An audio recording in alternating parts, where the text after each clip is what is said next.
Okay, welcome back to the Are You Strong show. What do you hear the guest I have on today? And before I say his name, I'm going to kind of rip off some accolades. And as I start to rip these off, you're going to know who he is.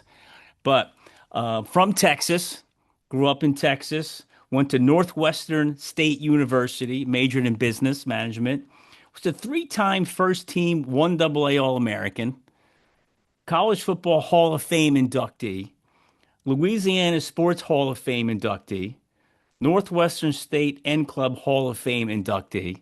I mean, how many Hall of Fames can you be in, right? Was drafted in the fourth round by the New York Giants, which we're going to get into that. And as soon as I start to say some stuff, you're going to identify who he is. Two-time Super Bowl champion, two big rings, NFL All-Rookie team.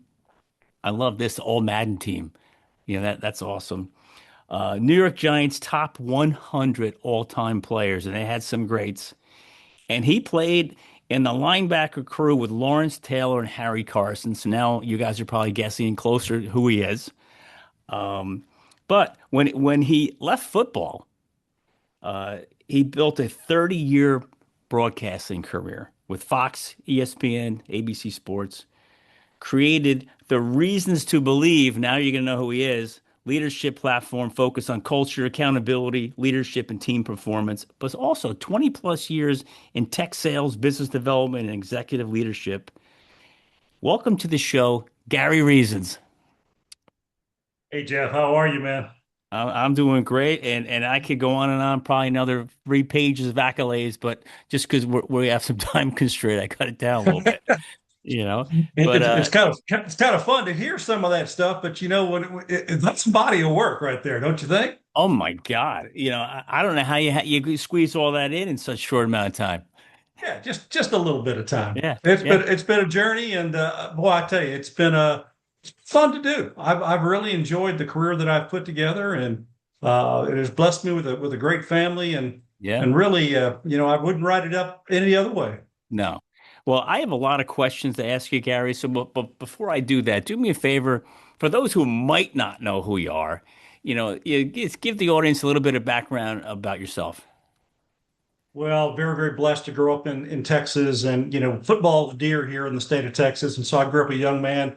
And really, I was the first ever high school football player in Crowley, Texas, that earned a Division I college football scholarship. And so that's pretty amazing. So even back then, when I was playing, I graduated high school in 1980 here in Crowley, Texas. And getting on to play college football was pretty special, and it was going to be an opportunity for me to be the first person in my family to achieve a college degree. So really, that was paramount to me, Jeb, growing up, being Yeah. able to get a college education, and I did that athletically, and as it turned out, the strides I was making as an athlete with my size and ability, it really just turned out to be I shined on the athletic field as a football player. And really, my second year, making that All-American team for the first time, really kind of set the course in action for me to be an elite player at the collegiate level, and one of the 1,300 players inducted in the College Football Hall of Fame. There's almost 6 million players that played college football, and only 1,300 call Hall of Famers. So just look at those numbers. Those are That's those are intense. amazing. That's crazy That's numbers. pretty amazing stuff. And then, had a great college career, go on to the NFL through the draft, and got to go play with the Giants, win a couple Super Bowl championships, but more importantly, cemented relationships with teammates and coaches, and really a community that loved Giants football. And we kind of put the candle on top of that cake, and we really enjoyed it with two Super Bowl championships, Yeah. Super Bowl 21 and 25. And that's been great. And then I followed it up with 30 plus years in the broadcast booth, and as a business executive, 20 plus years. I've checked a lot of boxes, Yeah. and it's really given me a lot to be proud of, obviously. And it's something that I really am thankful for having the opportunity. And I'm not done. I'm not done. We'll get into that Yeah. Yeah. here in just a few Yeah. minutes.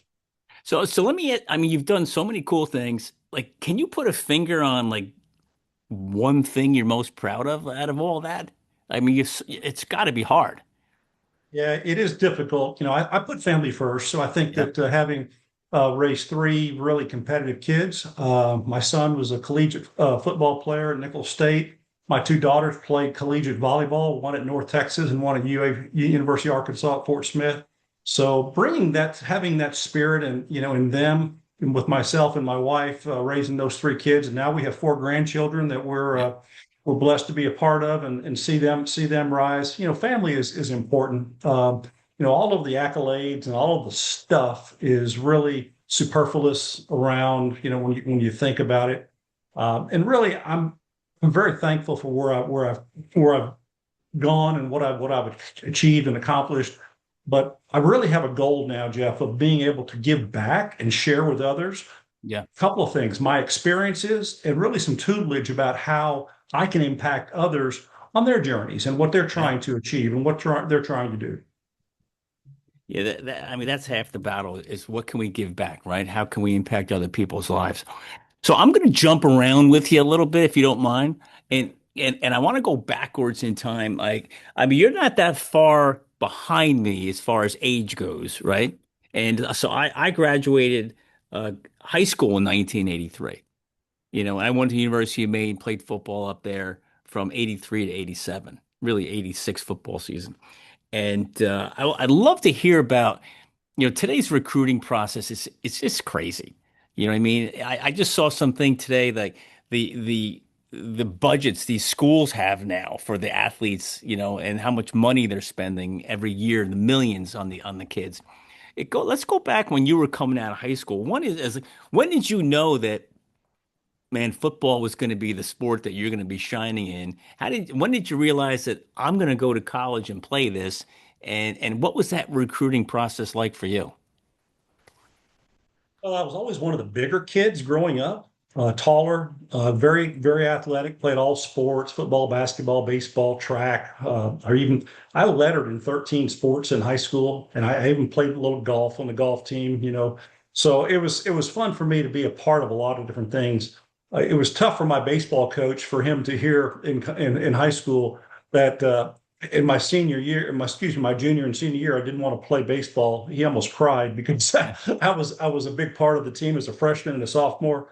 But I wanted to devote more time to play football, and really have that be my space that I went to and really what I wanted to focus on. And it turned out to be the right decision for me with the high school accolades. I was an all-state tight end and all region linebacker. And when I got to college, they didn't know where I was going to play. I could play tight end or linebacker, and so they just put me in a number 34 jersey out there, and they didn't know which place they'd spot me, but it soon was apparent that they wanted me to play linebacker because of some of Yeah. the strides I was doing in Yeah. in camp and turning some heads and raising some eyebrows. But hey, this kid can play and he can be an Yeah. impact.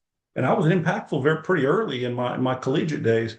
So football was kind of my calling. I felt it, I sensed it, and I really leaned into it. I played multiple positions throughout my high school days. I was obviously a linebacker on defense the entire time, but I played running back, quarterback, tight. I was a tight end mostly because our team needed me a bit more there. There's things that I could do, and I kicked and punted on our team. So Yeah. that kind of led me to a pretty good skill set to have, and pretty tangible. And so believe it or not, I brought the kicking skills into college, and I was our kickoff guy. Well, didn't kick field goals, but I kicked off my senior year in college, and I part of my junior year. And then when I went to the Giants in 1984, I turned out to be our backup kicker, and I have kicked off in the NFL and kicked an extra point in the NFL And as, was as, it as Matt, part of Matt Barr that. your kicker? Well, Matt Barr was one of our kickers. Raul Okay. Alegre was one of our kickers Yep. also during that Yep. time. So yeah, we've had a couple of guys, and sometimes those kickers they try to make a tackle and they can't Oh uh, yeah. can't can't function after that. Need a But little help. what has any other linebacker kicked an extra point in the NFL? Are you the only Uh, I'm one? I'm sure there has. I know that Billy Ray Smith from Arkansas. He was a backup kicker back in the day. But I was a square toe kicker. I Yeah. actually carried that square toe Yep. shoe Yep. to every NFL game that I played in. Did you It use the was in my strap too? bag. Did you have the Uh, strap? I didn't use the strap, but it was Yeah, just and I had to run down the field and pretty interesting. In college, I'd kick off and I'd run down and I'd make a lot of tackles because yeah, I'm not trying to lag back behind. I'm just running yeah, straight yeah, down and it was pretty interesting. And anyway, so but I played the first series in college wearing the square-toed cleat on that foot, and then I'd get on the sideline and change it in my every yeah, down gear shoe. yeah. So I got to ask you this. You go on to be one of the best linebackers in the history of the league, NFL. How does a guy with your talent, your ability, how come Texas isn't, getting you to play there? How come A&M? Like what happened to that? One double A is still a good level, but how do they miss that? Well, it's pretty easy. So back in the 1970s, really when I started playing at the high school level, 1976 being my freshman year in high school, to think back at that time, we didn't have the internet, we didn't have Yeah. mobile phones, we didn't have communication skills the way we have, and so we had reel-to-reel film. Yep. So all the film projectors, and really for the scouting process for collegiate level, it was all done by coaches going to high school campuses and seeing guys practice and or watching tape on them in film. And there had never been anybody from my high school who had gone on to play college football. So it wasn't necessarily a college football factory. So Yeah. the scouts weren't coming through there. And so the way that I got to college was a couple of my coaches had reached out to some contacts at their universities and people that they knew who were coaches and looking for players. And that was kind of it was more word of mouth for me on a recruiting basis. And so when signing day came for me, just out of high school, my senior year, I did not have a single offer on Yeah. signing day. That came following that. I had two offers, one at East Texas State and one at Northwestern State, where I ultimately went. But I kind of fell through under the radar. I'm one of those Yeah. guys that fell through the cracks. Yeah. Now, were you disappointed at that time? Were you hoping for Of something course. different? Yeah, you're Yeah. always disappointed when you Yeah. when you don't have opportunities like that and you work so hard and it wasn't the lack of ability or the lack of good film or anything. The film hadn't been seen. Just It exposure. wasn't Yeah. the exposure is it Yeah. was lacking for our school back then. Right. Simply because no one had done it and had been the going before. So I was the first. I was the Yeah. first guy from Crowley, Texas to do it. Wow. So when you walked on campus at Northwestern State as a freshman, what was that like for you? Was that like when you walked on day one, like, hey, I can compete here, no problem? Or was it like, whoa, these guys are big dudes and this is a big place to play? I felt very well prepared. Hmm. That's really kind of the cornerstone of how I've succeeded is preparation, and I really felt like I could achieve there. And when I sized myself up with all of the players that were either a linebacker or similar positions, I fit right in, and I was one of the bigger kids and bigger linebackers at Northwestern State. And it was a very physical game back then. Much more run oriented, and the teams weren't necessarily going in the happy passing days that they are today. But so yeah, I fit right in pretty well as a linebacker there, and that was definitely going to be a great fit for me. The campus was beautiful. The amenities, the facilities had just been completed in a year or two prior to my arriving on campus, and so it really shined to me. And it was when they offered me an opportunity to go there, I didn't hesitate. I said, yeah, Yeah. this is a good fit for me. Good. So can you explain and talk about preseason camp? Whenever I bring football guys on, there's such a difference between back then and now. What were able to do, what you can't do today, the amount of physicality that was involved in preseason football in the early 80s.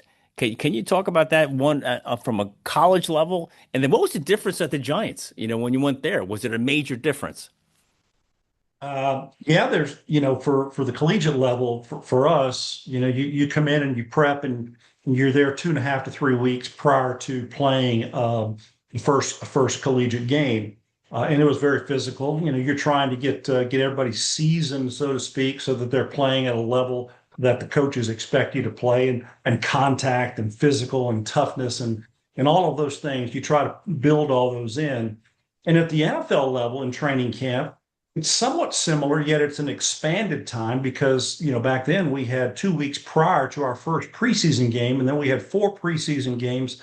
And if you had a Hall of Fame game, which we had 5 so Yeah. it Yeah. was tough back then, and in the length and the duration of that, but they were still very physical. In Yeah. the era that we played, I played in the 1980s and early 90s with the Giants and the NFL.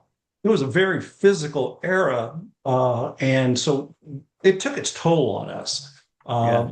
And I think that the league and also the NFL Players Association have done a good job of trying to moderate the physical contact and the physical nature of practice, so to protect the players physically moving forward. It's not anything. I was a player rep and I was on the executive committee of the NFL Players Association for a long time, and so it's not something that we weren't aware of, but I think that there's been much more medical information about recovery and weight, and you have to have guys having the ability to recover to put them in a best position to succeed on the Yeah. field. Otherwise, you're going to be a very suspect to injury, and it can happen, and it does, and it happens a Yeah. lot. Right. You wear out a muscle or a joint, and all of a sudden it doesn't heal as fast. Right. And as players get a little older, even about age 25, a lot of guys, they start slowing down as far as how quickly they can recover from week to Yeah. week to week, Sunday to Sunday, Sunday to Monday, Thursday to Sunday. Those kinds of Right. dates now are common in the NFL, and they try to give guys time to recover, and Yeah. it's a little challenging, Yeah. but they're mindful of it, I think. Yeah. Can you talk about the mental side? The mental stress that college and NFL athletes go through to prepare mentally for the game, and then the stress of the competition, what it puts on the young men mentally. Yeah, so you're basically in cycles. At the collegiate level, you have to. Sometimes we had morning sessions for either weights or running, and then you go to class. Yeah. Well, then you go to eat, and then you go to class, and then you're turning up and you're turning down, up and down. It's kind of a mental cycle that kind of is up and down. You got to flip the switch on and turn it off. There's some guys that are built for that. I'm one of those guys. I can turn it off and on pretty easily, and it doesn't bother me. Other guys just can't. It just Yeah. it takes them a while to get going, and they just they can't focus.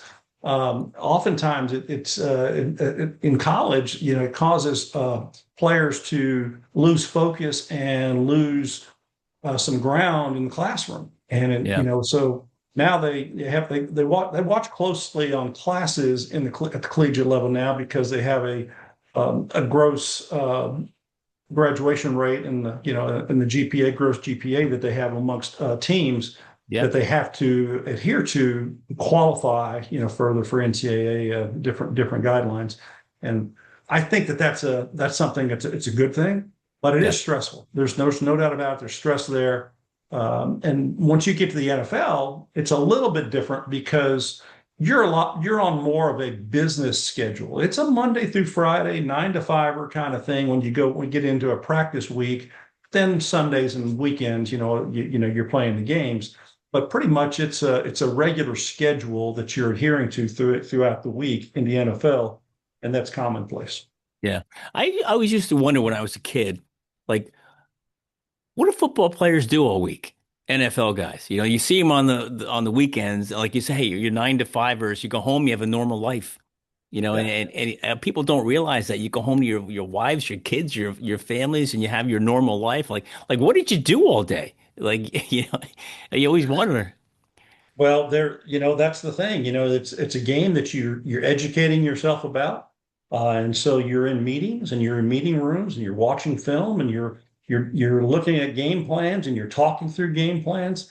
It's a lot. There's a lot of business cycles that Yeah. we go through, much like companies. Yeah. And so there's a lot of that. It's team planning, it's organization, it's going through the process and the steps. So if you're making product A, you've got to go through all of these different steps at the same Yeah. company, or you're making these products.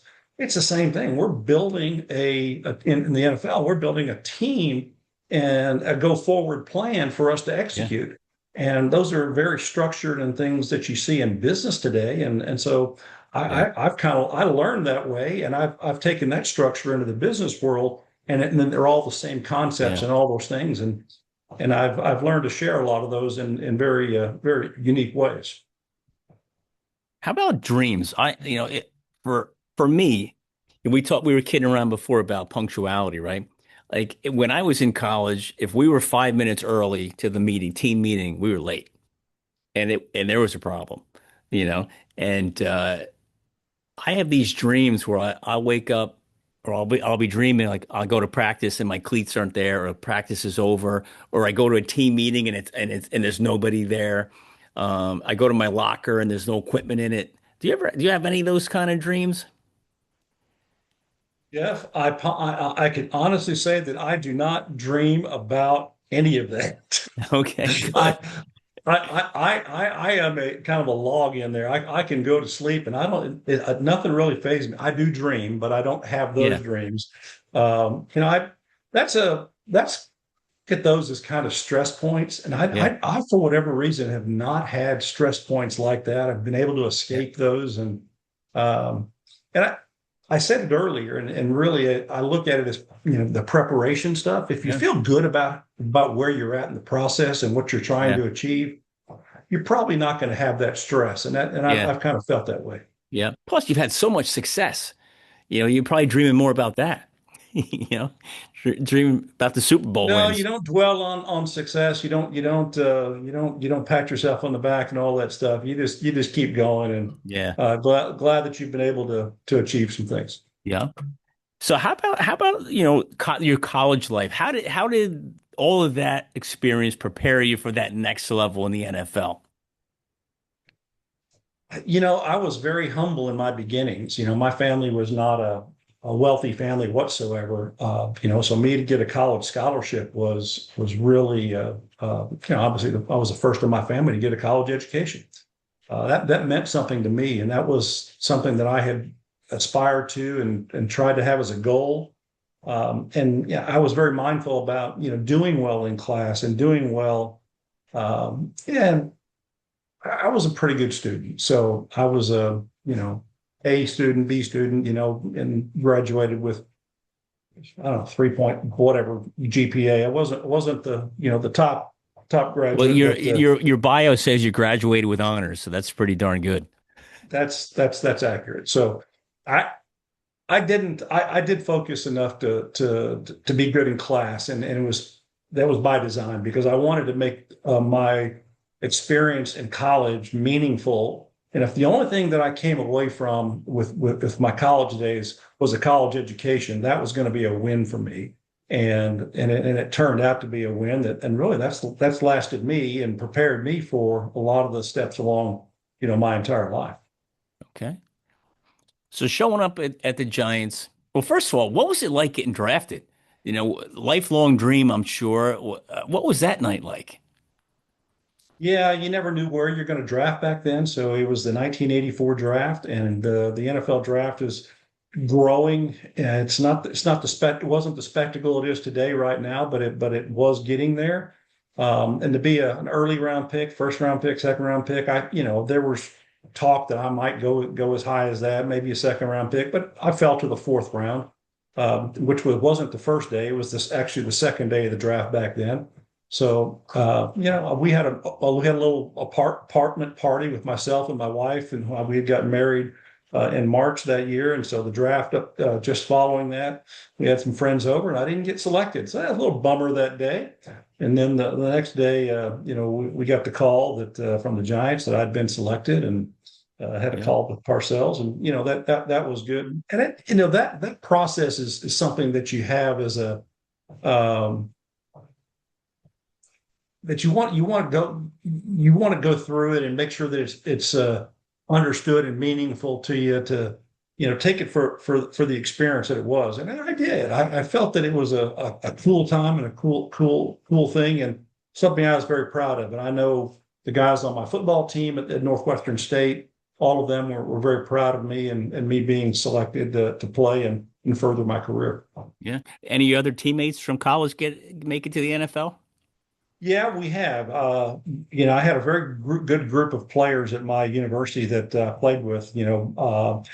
Just ahead of me, who had graduated the year before, Bobby Abear was the quarterback for the New Orleans Saints, and he played Yeah. some for the Falcons. But normally, he's most resonates well with the New Orleans Saints fans. And I had a defensive lineman who turned out to be a pretty good collegiate coach. Ed Orgeron was Yeah. a defensive Yeah. lineman who won the national championship at Yeah. LSU as LSU. the head Yep. coach there. I played with Mark Duper. Mark was a wide receiver Yeah. for us, and he's a Some big all names. pro.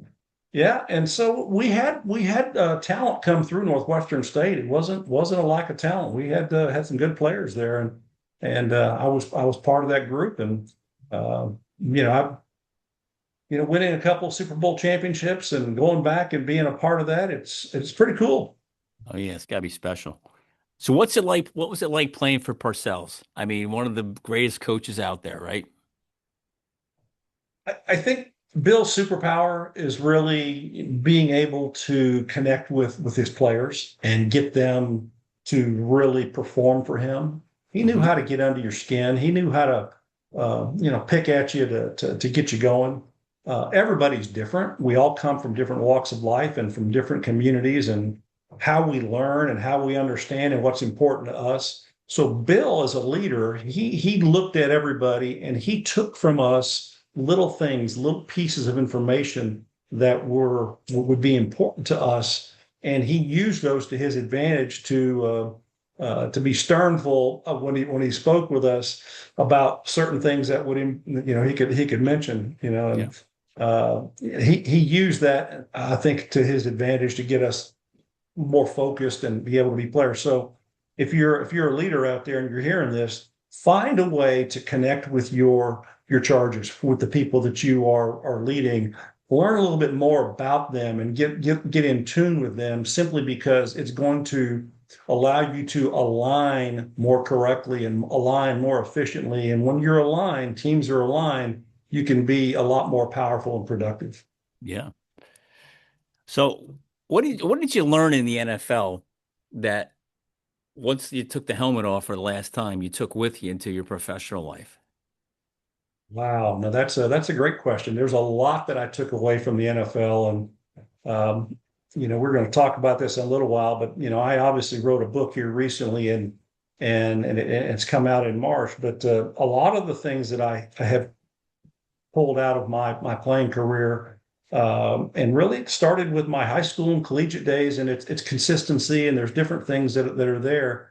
But as I alluded to earlier, I think the biggest thing that I took away from being successful in sports and at a professional level and winning championships, it all stems from preparation. The key to success is really being prepared when the moment needs for you to shine and rise, that you have prepared well enough to execute in that opportunity in that moment. So that's execution under pressure. That's execution and preparation prepares you for those things to be able to execute. Preparation is one of them that we learn. And then secondly, the second takeaway that I think is one of the biggest things that I really learned uh, is how to give effort. Effort is controlled simply by ourselves. We all control our own effort. And if you're going to expect some level of, you have an expectation to do A, B, C, or D, you've got to be willing to put forth that effort that it takes to do those different things. And any lack of that, it's on you. So the choice is yours. You either want to give the effort and be prepared and have yourself prepared to do so. Otherwise, you may fall short of what you might see as a goal out in front of you. So being prepared and providing the effort are things that are completely in your control. Well, I'm glad you said that because I always say if you're prepared and give your best effort, you end up having zero regret. I like that. You know what I mean? But if you don't prepare and you don't give your best effort, you end up regretting that forever. Yeah. I think that would be accurate because especially if it's something you had in your control that Yeah. you could control the outcome and you didn't do it, shame on you. Yeah. So, two Super Bowl championships. Was there any difference between the two teams?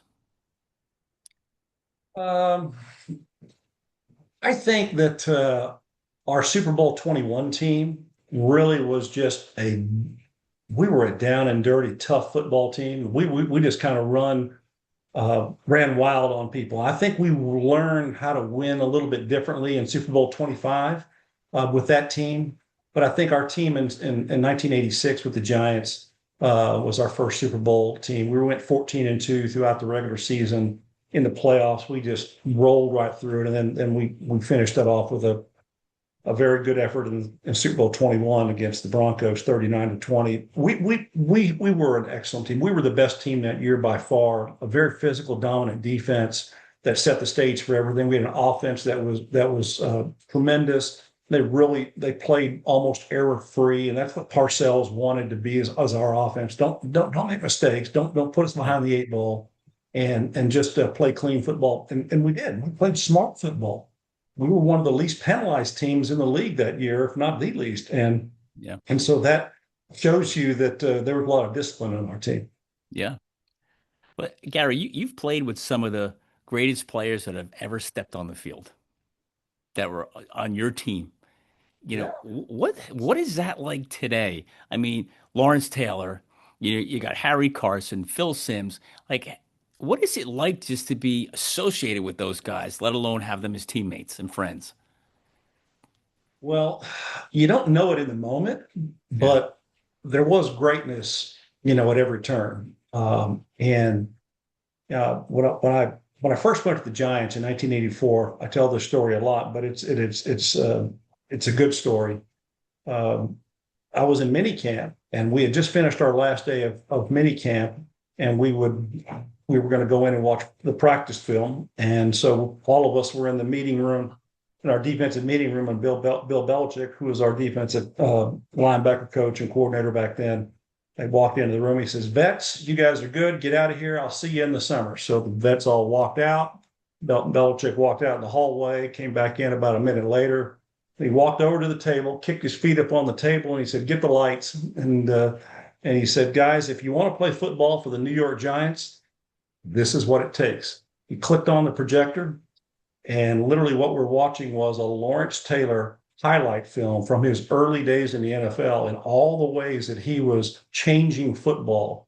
And what you saw on there was relentless effort and Yeah. the ability of a superhuman being just wrecking offenses and covering on special teams, covering punts, strip sacking quarterbacks, making huge plays, interceptions. But what you saw was someone who played with such a furious effort Yeah. in inside of him. And so when it ended, he said, "Get the lights." And he goes, "Guys," he said, "we don't ask a whole lot here. We have one thing." He points to a sign on the wall, and he says, "It's just two words: relentless pursuit." He says, Mm. "Let that be your beacon as you prepare for this summer." And with that, our camp was over. And so for 40 years, I've remembered that vividly, and what that meant to me. He was giving us a master class in effort, showing us Lawrence Taylor, Yeah. but also being mindful of that preparation is key to being successful in the NFL. And I've taken that and used it in every way imaginable personally, and I've shared that with others. Yeah. And I can't tell a more eloquent way to describe what it takes to be successful. It's effort, it's relentless pursuit, it's being prepared to look around corners when you need to, and really when you get around that corner, be prepared when you get there for whatever comes Yeah. your way. Those are the things that I think that are were meaningful to me, and I really love to tell those stories and be able to Yeah. share those things because just like you're leaning in there, Jeff, it's people listen to these things and they Yeah. hear the passion out of my Oh yeah. voice and it resonates with them and they take those on and I know they share those stories. Yeah. I mean, it goes deep, right? It goes Yeah. deep, you know. And Belichick back then, I mean, God, nobody knew what he was going to become, Yeah. you know. He was a pup, but he'd been in the NFL a few years, you know, as an assistant coach, special team coach, linebacker coach, and Yeah. ultimately Belichick got you know the nod of defensive coordinator, uh, and it. But he I think that Parcells saw in Belichick a young coach that was definitely willing to put in the work. And that was the thing that really separated Belichick in the end, Yeah.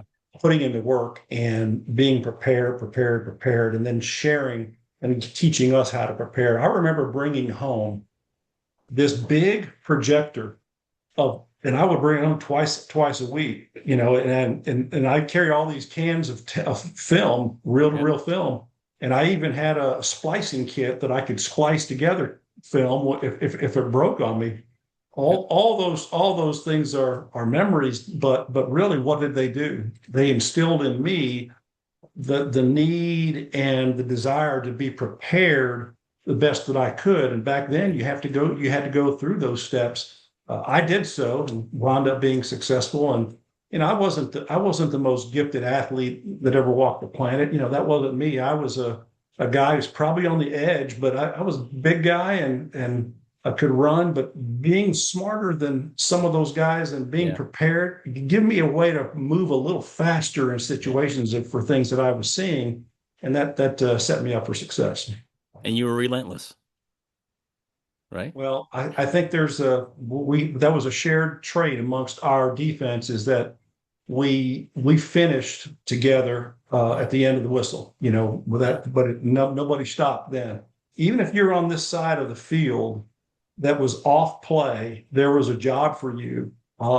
And when you have the big eye in the sky, we call it the camera, you know, big eye up there, and you watch play in a defensive meeting room, and everybody has a role. And if you're the far side cornerback away from a running play this way, you don't just stop and stay at the line of scrimmage. You're taking that approach where you're running all the way Angle. Yeah. towards the backside, almost towards the end zone, so Yep. that if there's any way that we wanted to cover ourselves, and Yeah. our team felt that. So everybody had a responsibility, and you know, people get knocked down, you get up and you bust your tail to go.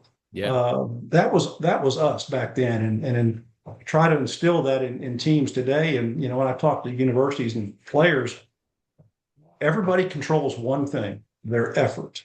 Yeah. And you have to be able to give consistent, persistent effort, and then you'll have a chance to be successful.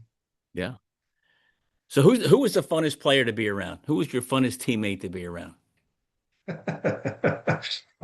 We had a bunch of characters. We had a great group of guys. You know, in my draft class, we had a guy named William Roberts, and William was a first round draft pick in 1984, along with Carl Banks. Carl was the third pick overall, and William was later in the first round. William is such a big teddy bear, and he is a offensive tackle that just blossomed into one of the greatest players that the Giants had on their offensive line. But you know, one of the more fun and jovial guys that you could ever imagine, and always had a light mentality around him. That he was fun and you know easygoing. Loved to be around him. I had a cornerback teammate, Mark Collins, Yeah. very similar in how he approached you know his time with us. And so those two guys really kind of kept things light, William Roberts and Mark Collins. And when we go back to functions, when we sit together and we're together, it's the same guys. I Yeah. mean, it's like we haven't left the locker room. Yeah.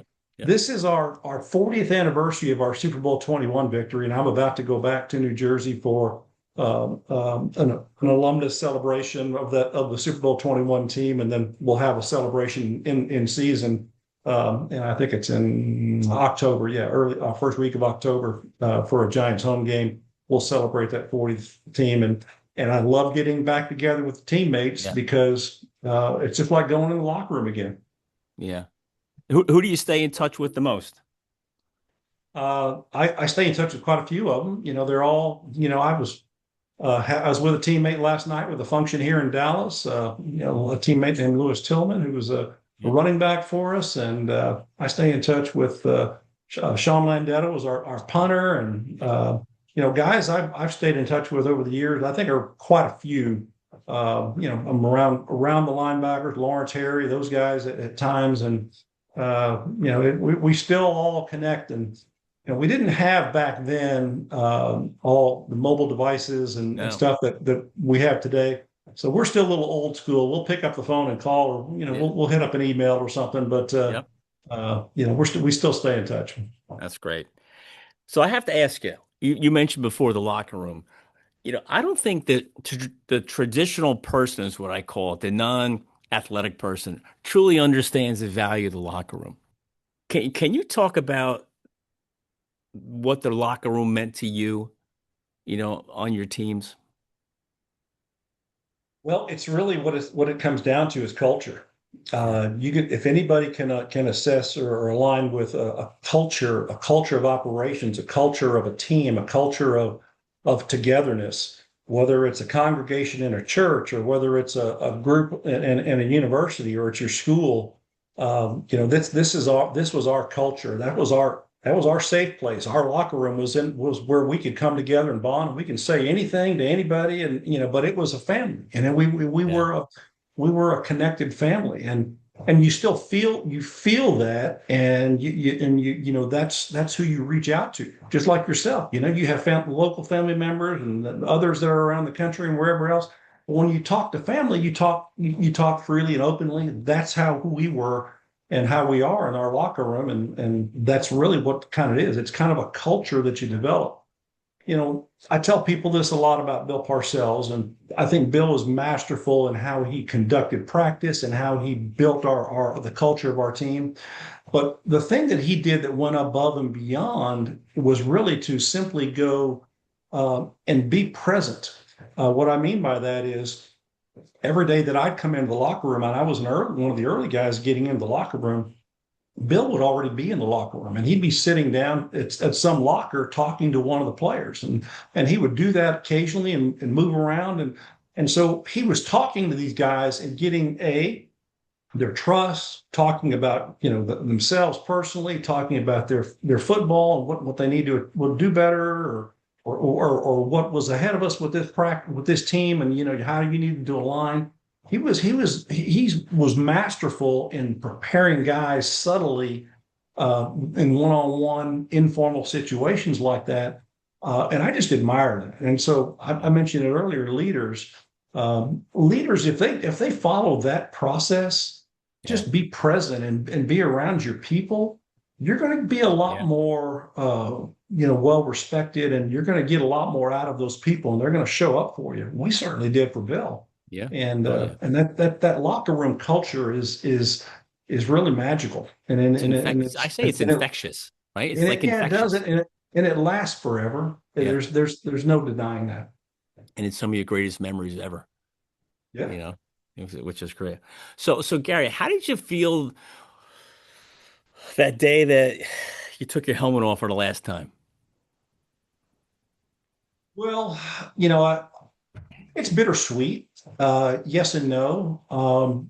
When it came down to it, I could see that my physical health and abilities were on a downturn. And that's natural just because of age. And guys, don't be don't think that 9 years in the NFL is a short period of time, because it's a long period of A time. I spent long 9 years time. there, and being able to practice and go week to week. Some people heal faster than others don't.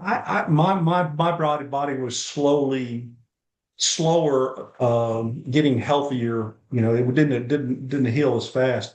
Anyway, but so it wasn't difficult for me to just say hang them up. I played my last year in Cincinnati. I got hurt in training camp for the Giants. My that would have been my ninth year there, but I had a knee injury, and so they put me on they waived me on an injured program. They were about to bring me back, but the Bengals called, and I said I was ready to go, so I decided to go play there. But the culture in Cincinnati with that team very very different about than what I experienced with the New York Giants, and it was something to the fact that it made me not want to return to Cincinnati and that team, and and just didn't mean that much to me. I was luckily I was able to be self sufficient off the field Yep. and be able to do some other things, and I immediately stepped into the broadcast booth. So it was a real natural kind of a Yeah. progression for me It's like to you were ready. to jump out and take on another Yeah. challenge. So broadcasting, how did you get into that? I mean, you did it for such a long time and some of the biggest networks ever. Talk about that. That must have been a lot of fun. I've always had the gift of gab, and if you hear me on this podcast, I don't have any trouble talking, so I Yep. can. Jeff, if you need to go get a drink of water or something, I'll just carry the show here for a while. Yeah. But no, I used to host and MC a lot of special events and charities in the Northeast while I was playing, and I love to do that for those organizations. Anyway, so one of those events, the executive producer from ABC Sports was in the house, and we met, and he told me, he says, Gary, he says, I want you to come work for me after your playing days are over. And I said, okay, great. He goes, anyway, so uh, he calls me out of the blue. I'm not playing. And he says, his name's Jack O'Hara. Jack was actually a longtime ABC executive sports producer, but he tragically passed away with TWA flight 800. Yep. He was on that craft with him and his wife. And so Oof. sad there. But Jack, he hired me because he knew that I had stories to tell and was football savvy and, could pick up the TV business, no problem. And he was right. I did. It turned out to be a good fit for me. And so he saw that I was able to, carry myself and tell stories and be a part of things that was like that. And for me, it was just another extension of team. A broadcast team is very much like a football team because you all travel together, you work together, you have different roles, and everybody pulls together. From the production truck to the camera operators to everybody who supports the broadcast. It's a Yeah. team effort. No one person does it alone. Sure, the broadcasters get a lot of the visibility in there, but you're just as strong as the guy next to you. And if there's a weakness there, there's a chink in your armor. It Yeah. shows. Yeah. So I'm proud to be able to be. I still broadcast today. I mean, it's still part of who I am and what I Yeah. do. It's in your That blood. it's just something that I really enjoy doing. What would be better than having somebody pay you to talk about something that you love anyway? That there's nothing better than that. So is there any one or two games that in your career, I mean, I know it's hard to say on the broadcasting side that stood out to say, hey, man, I think I did the best job or my favorite game to broadcast? I don't look at them as games like that. I probably have more memories. I've done nearly 400 broadcasts over my career, Yeah. so that's a lot of games. I compartmentalize those things by eras and Okay.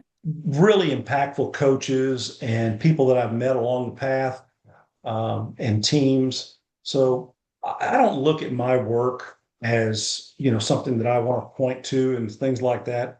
The experiences that I'll take, I take away from my very first experience at the ABC Sports. I had never had an IFB in my ear. I'd never done a live hit in a game, and they had me on as a sideline reporter on the field, and the game was at Michigan. Mm. 100,000 people in the stands at the Big Going House in nuts. Michigan, and ABC. It's a national televised game, and I'm there on the field, and they're going to throw it to me down the field as the Michigan team is coming on the field. Well, I saw the red light come on the camera, but I didn't hear the producer talk to me, but I knew that I was supposed to talk. So I started talking and it turned out great. And Yeah. because you couldn't hear Yeah. with all the noise going on down there. And 17 sideline hits later in that game, that's what they came down to me. They found out that I was an analyst on the field, and I That's great. soon was in the booth later that season. So what kind of things are you hearing in your ear while you're down there? Or any type of broadcasting when what are they saying to you in there? Yeah, so you're hearing OTA, which is over the air. You're hearing the broadcast, which is essentially the play-by-play and color analyst talking. But if you're a sideline reporter, you're hearing those things, but you're also hearing the producer. The producer is the one who communicates over what's called talkback, and so you're hearing his communication. The producer runs the show, Hmm. and he has a line of agenda items: first quarter, second quarter, third quarter, stories and storylines. I've given him storylines. The analyst, play-by-play, whoever, however it is, we produce the show is produced. The producer has stories, and we have material that we support those things with, whether it's headshots or audio or stats and things that we support. People who watch games, they come to see these graphics and support things that Yeah. pop up just like that instantaneously. Yeah. They don't realize that it's been built in pre-production, whether it's video or graphics, and then they're automatically, when they start talking about them, they fly into the screen, and it's just like this was supposed to happen. Well, Yeah. that's a team working together of bringing these things to the front, and it's very satisfying to see that all come to fruition. And you tell a good story, and you had a good game, and you brought a lot of production elements to the table. And once you get to that level of where you're really just sharpening and you're making things more crisp and how you deliver it, the Yeah. stories that you can tell, you're enriching the content. And when you have people who really enjoy watching the telecast, they think these things they just happen overnight. Yeah. Right. There's been a lot of work from people putting things in and video and All planned out. sound and putting it together to make it a cohesive production. That is as satisfying as winning an NFL football Yeah. game in a lot of regards. I bet. So what do you prefer more, being on the field or up in the booth? Definitely in the booth. I just because I have so much more to say, and as a sideline reporter, you only get opportunities to talk in snippets.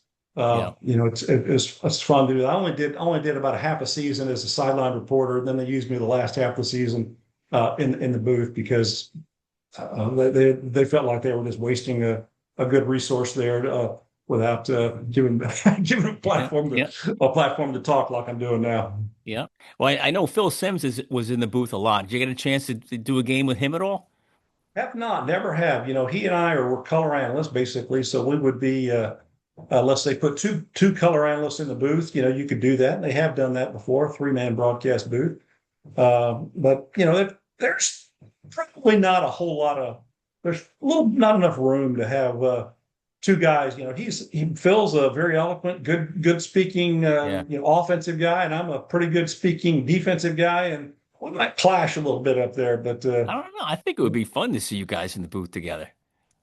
I think it'd be good. I think the Giants should hire us both, and we should do next year's entire season on radio and get rid of Carl Banks and Bob Papa, and we'll take over the radio production That's from the Giants, I'll, and Phil and I'll, I'll I'll do tell it. you one thing. You guys would probably have a hell of a lot of fun doing it.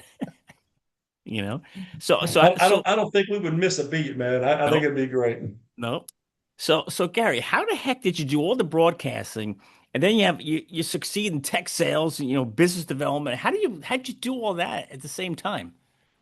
Well, what's interesting is that it's a year-round opportunity here to be involved in different things. So after football season, I got involved in business development and sales and marketing, and so that's kind of a natural extension to me. And I've always been kind of a techie guy. All the new latest gadgets came out, I was party to those, and Yeah. so it was good to me. And when I have such a long broadcast background, I was one of the guys that focused on how does that TV truck work.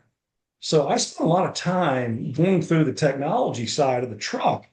that really gave me a kind of a foothold in being able to understand some of the mechanics that were going on in our productions. So when I got into being able to work in the technology space, I became a strategist for broadcast media productions and being able to share some of that methodology to the technology teams of how we needed to store content. We needed to deliver content and need to bring it into a format that it can be delivered in a broadcast perspective. So those are things that I talked about, and there's different companies that do different things, and you share the needs and wants of that company, and you try to hit those things, and that's why how you kind of align things. And so I was kind of a natural fit, and so Hewlett Packard in here in the North Dallas area, they engaged me to be a strategist for their enterprise services team. Yeah. And that's how I kind of took off in the technology space. And it was a great fit for me.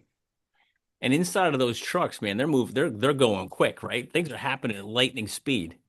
Yeah, there's probably 25 to 30 people in some of the larger trucks at times, from a front row director perspective and the different support people on the producer side to audio, camera ops. Then you have basic, a lot of team support of Yeah. building graphics and doing things, and it's live. They do it on the fly, but you do have some things at the ready. You've prepackaged some elements, and with the technology changes now, the broadcast stuff has become a little more instantaneous to where you're able to do it. There used to be a lag time in television production because of satellite production and different things.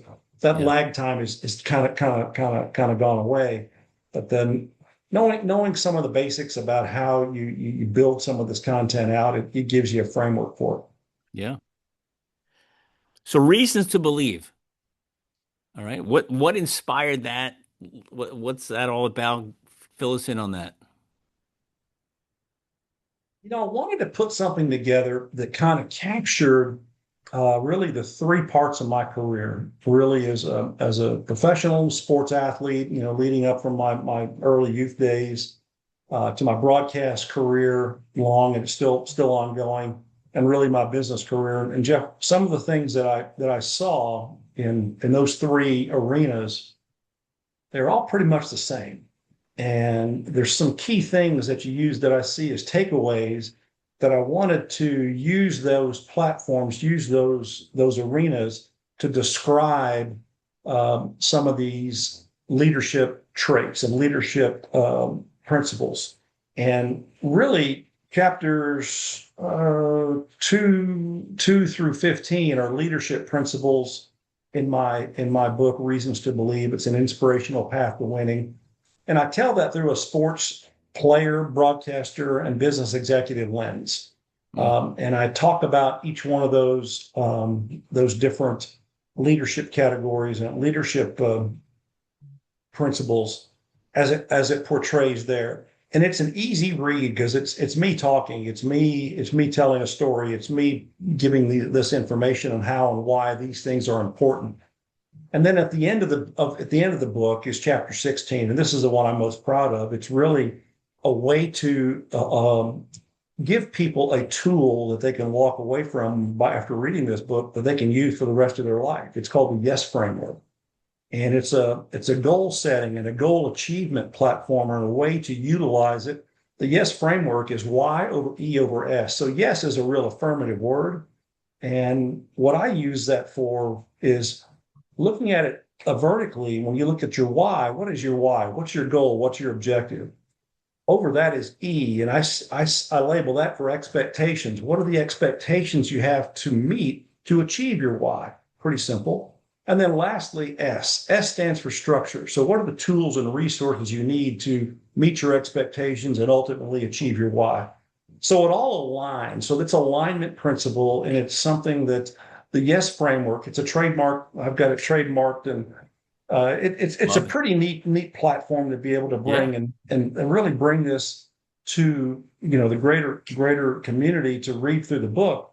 And so I created actually the RTB, or Reasons to Believe, leadership platform, and it involves me doing corporate speaking and community speaking and school speaking and built ways to share this stuff and it also has brought me around to developing a RTB student leadership platform. Hmm. So you're thinking, oh my God, this guy's going crazy here. But That's really, great. what I've done is I've created a student leadership platform that works through grades 3 through 12.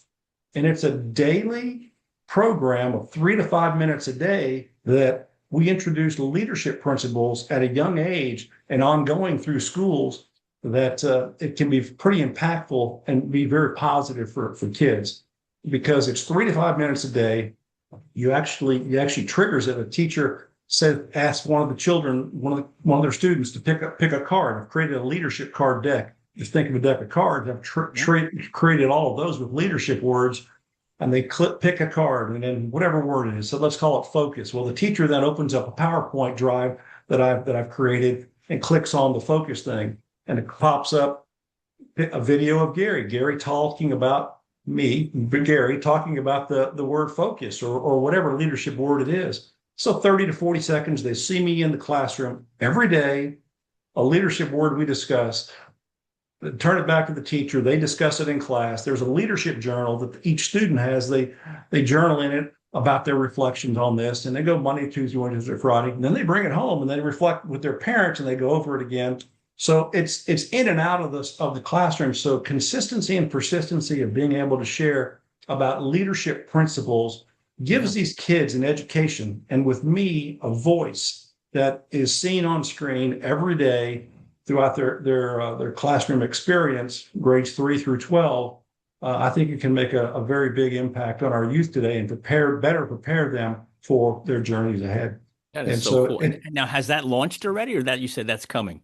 this year, I'm in here in the Dallas Fort Worth area. We're going to start it here first, and I've already talked with several districts, and we're trying to pilot it here in Dallas Fort Worth to get it going. So I'm at the early stages here, but you can go to Yeah. rtbleadership.com. Anybody to look at that rtbleadership.com, go through the platform there. You need to click on the student leadership platform, and you'll see it. And it's pretty interesting on how this all came together. Yeah. But it's all on the heels of the book, Reasons to Believe, and I'm very proud of it. Yeah. No, but what inspired all this? I mean, you've done so many things. Did you just wake up one day, say, now I'm going to do this? Was there something that happened in your life or something you experienced to say, you know what? We got to do a better job with leadership with the younger kids. What started this was really writing the book, getting my thoughts down on paper, thinking of the stories that really were the most impactful to me as a person going through the NFL and in the broadcast world and in business. And I see all these things aligning the way they do. Like I said, I tell stories through a sports lens, and like I told the story about Bill Belichick with preparation and that story I tell in the book, and I pretty cool. I can just Yeah. it just fits right in, and so I fill all of those chapters with some poignant, meaningful stories that resonate and are easy to read and Yeah. good takeaways for people. And I actually create all the chapters with takeaways from each chapter so that people can go back and reference it Yeah. at times. And so, it's available on Amazon. Go find it. No, I'm going to get it. Reasons to Believe. I'm gonna get it. I'm gonna read it, and I've created my own little book review program. Uh-oh. And maybe one day I'll be like Oprah, right? But I read books. Right, I don't know if you know the name Raymond Harris. He played for the Bears in the '90s, Ohio State. I just put his book, his review out there. And another guy, Dave Emiot, a high school coach, he wrote a book. Read that. I do top 10 takeaways. Then I put a little thing on it. And I put it out there over social media. Cool. So I'm gonna get your book. I'm gonna read it. I'm gonna take my takeaways and share it and let everybody see it. But I love when a guest has a book, because it's a piece of them. It's part of them. It's who they are, and it's typically written from the heart. Yes. And Yeah. There's a lot of that in there for me. And It's meaningful to me to be able to share that. These are things that I've come to know and understand and learn. And then I'm outwardly sharing these back to whomever, Yeah. and let them use them in their journey. As I call it a gift. When I speak on stage and stuff, I call these gifts that I'll share with people.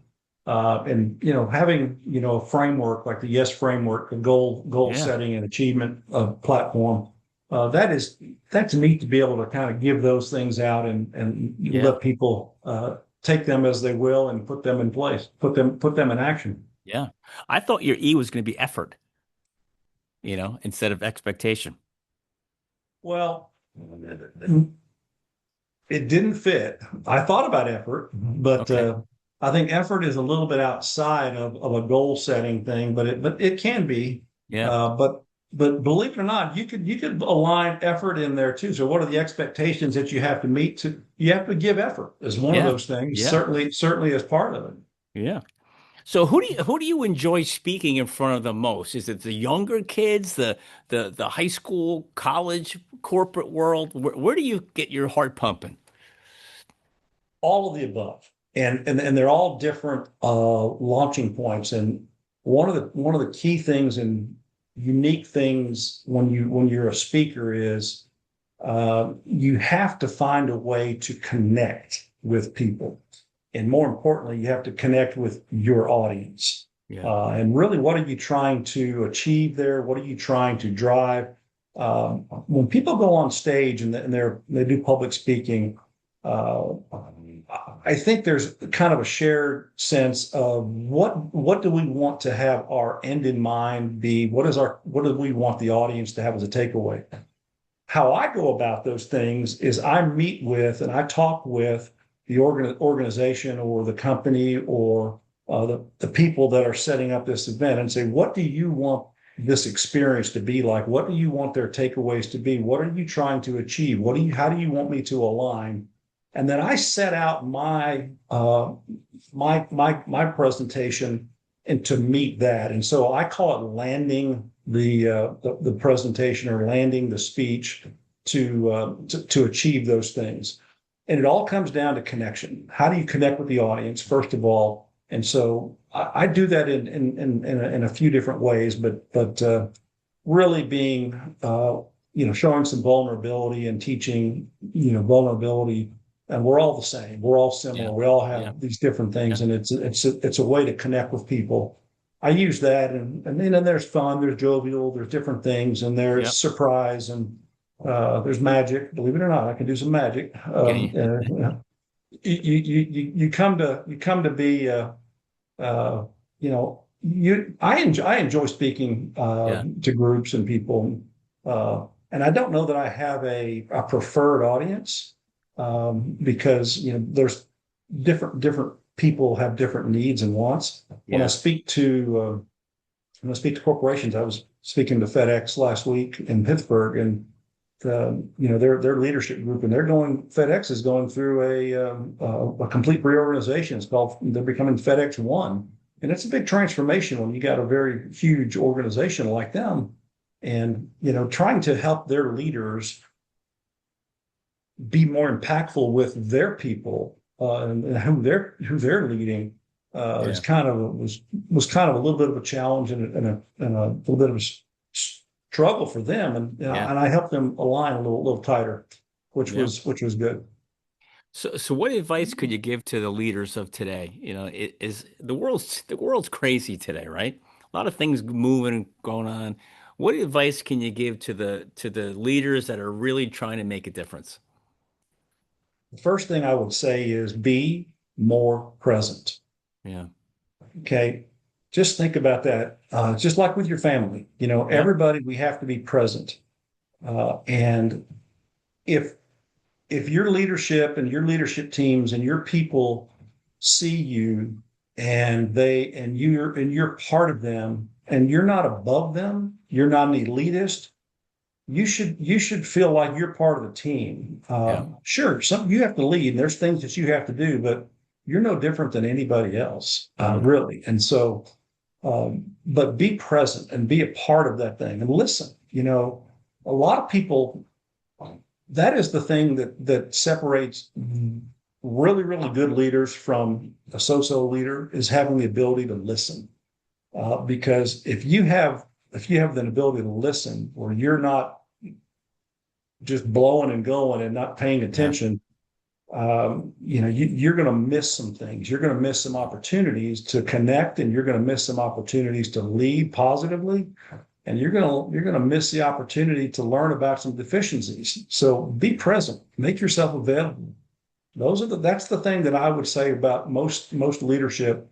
Just take the step back and do that. And if your Yeah. business and your company is going in a direction that you don't think is positive, listen to your people. What Yeah. is happening? What's going on?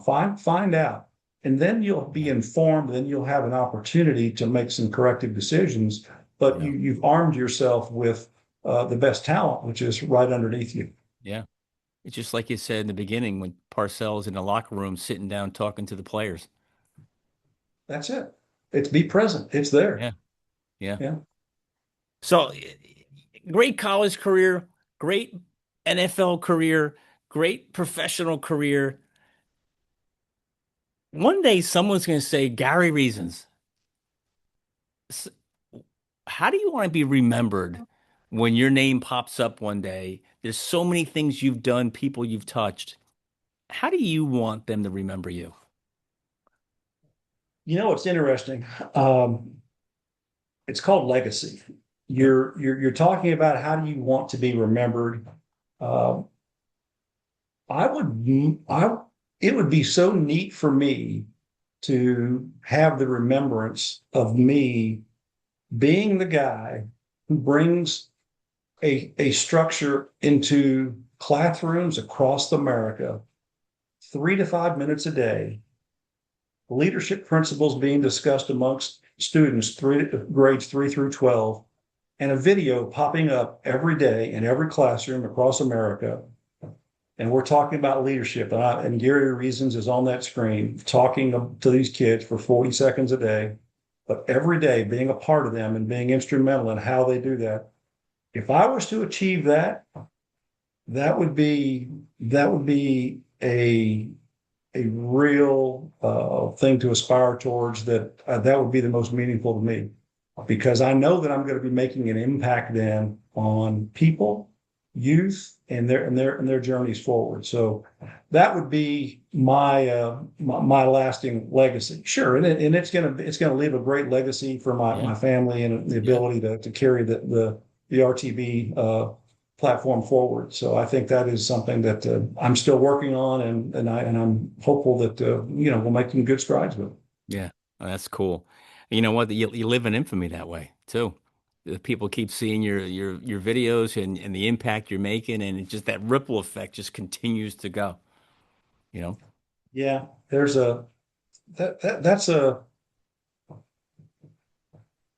people would kids would know Gary Reasons not from a football player, but Right. not from and not they would be, oh hey, that's that guy, that's that guy that we saw all Yeah. through school. Yeah. And that's That would okay. that would be so cool. Well, Gary, we covered a lot of stuff. We talked about coming out of high school, going to college, Giants, NFL, post-career, you know, reasons to believe, your corporate world. I mean, is there anything we haven't hit or touched on you think we should, talk about before we wrap it up?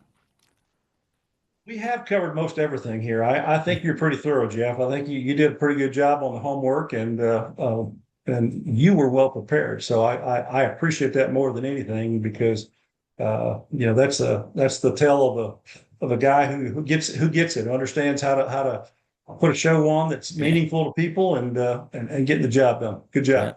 Well, I appreciate that. And there's a lot more things we could have talked about, but we're under time constraints. I could talk to you for 2 weeks probably. But uh but Gary, listen, thank you for being on the show. Appreciate it. I'm definitely gonna order your book. I'm gonna read it. I'll put my little review out there for anybody else to read, and I'm looking forward to your continued success. One last thing. Sure. If you'd like to have Gary Reasons come talk to you or your team, go to GaryReasons.com, and there's a little book tab there. Just get in touch and we'll book Gary to speak for you.